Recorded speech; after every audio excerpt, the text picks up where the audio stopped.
So far we have seen what West Nile virus is, what it isn't, and its dangers. Responsibility for finding West Nile virus rests with the County of San Diego. A look now at what the county is doing to protect you. When you think virus, this comes to mind. Laboratories, test tubes, researchers, etc. Well, the county has those, but all the test tubes in the world won't help you find West Nile virus any sooner. You know what works well? Chickens. Fowl are friends to mosquitoes. Remember, they're the ones who carry West Nile. Push comes to shove, a mosquito will bite anything that's got blood. But chances are the first things they'll bite will be birds. So the first things that test positive for West Nile will usually be birds. You've got a problem. You know you've got a problem when these guys convert. We don't always get reports from vets. We don't always get reports immediately from the hospitals. These guys were out there every 2 weeks, and so they're the first ones that are going to convert, and we're going to know about it. So how do you find out? You can't ask a chicken. You've got to bleed them. That's right, blood.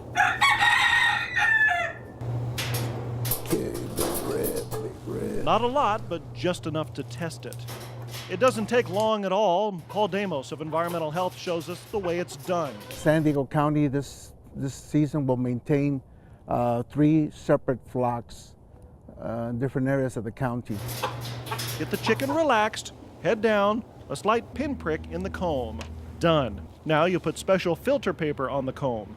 This is where you've collected the blood. This has to have the date and then the band number of that particular bird. After the blood is dry like this, you want to attach it to the submission card. And this card has the county's name, identification code, the site code. Each flock will have its own specific site. And then, of course, again, the day that this was bled. These so-called Sentinel chickens get bled every couple of weeks. There are 3 of these chicken flocks county-wide, but that's not all. Chickens are not the only weapons in the county's arsenal.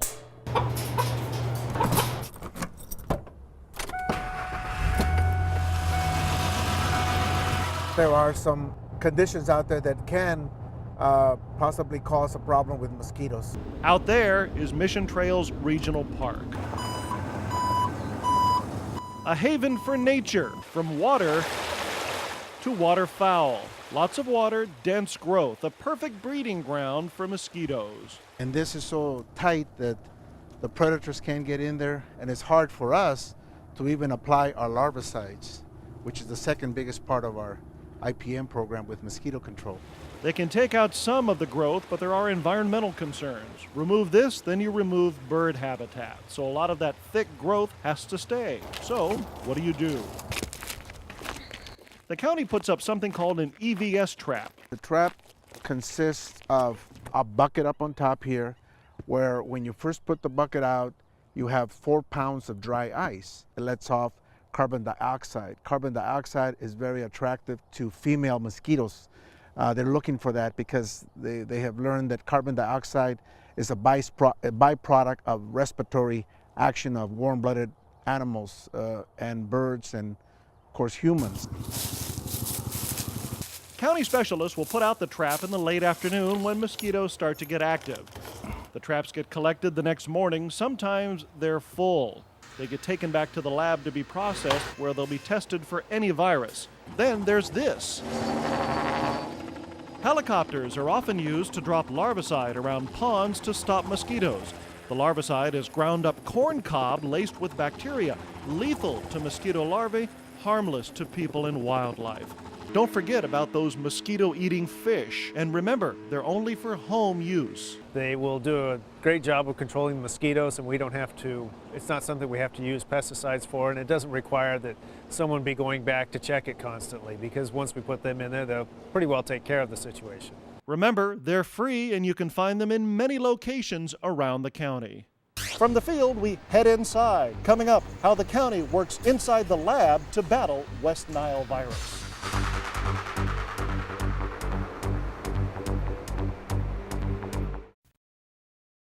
Well, so far we've learned about West Nile virus and what the County of San Diego is doing in the field to stop it.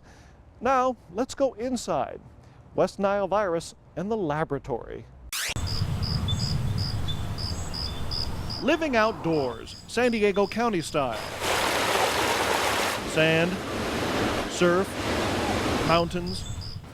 A far cry from the sterile world of a lab.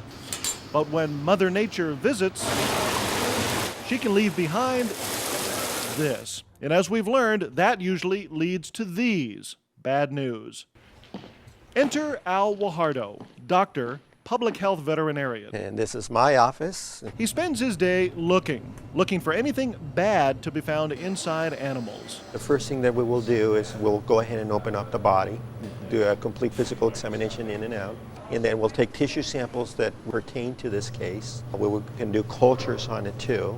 We're considering that this might be an infectious disease process going on. Those tissues will be processed, put in formalin, then it will be cut, fixed in wax, and then we put on slides through special staining. And that staining can identify cause of death. Remember, birds usually get it first, specifically members of the corvid family, crows, ravens, magpies, blue jays, and they're birds that don't move around much. Usually tend to stay within a 20-mile radius. So they're good sentinel animals, they're good surveillance animals to find out whether or not they have West Nile. Okay, then let's say it's happened. West Nile virus is here, and not just in a bird, but in a person, a human being, inside a hospital. What happens now? We interview that individual immediately. That is, if the person can talk. We expedite testing for West Nile on that patient. And the call would likely come first from a healthcare provider at a hospital. A patient might be sick and displaying signs of something that could be West Nile virus. We would get the maximum amount of information that we could from that provider. How the patient presented, where they are currently, are they hospitalized, are they in a position to be interviewed, have they ordered some specific laboratory test. Then we would work with them to see that an appropriate specimen, in this case a blood sample, was obtained and sent to our laboratory so that we could expedite testing. Tackling West Nile virus from the people side and from the animal side as well.